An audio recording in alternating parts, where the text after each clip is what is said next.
দেখো আমাদের বাড়িতে আজকে পুজো, তো ঘটে জল ভরা হচ্ছে।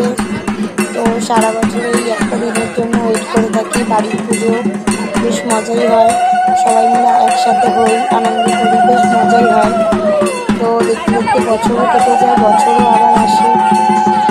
তো এখন জল ভরা হচ্ছে ঠাকুরের, তারপরে বাড়িতে নিয়ে তারপরে পুজোয় বসা হবে। তো এটা আমার দাদা হয়, মানে ভাসুর। জলটা কি পরিষ্কার, সুন্দর লাগছে। চলো যাওয়া যাক তাহলে। কত লোক, আমরা সবাই একসাথে। বাড়িতে পুজো থাকলে একটা জিনিস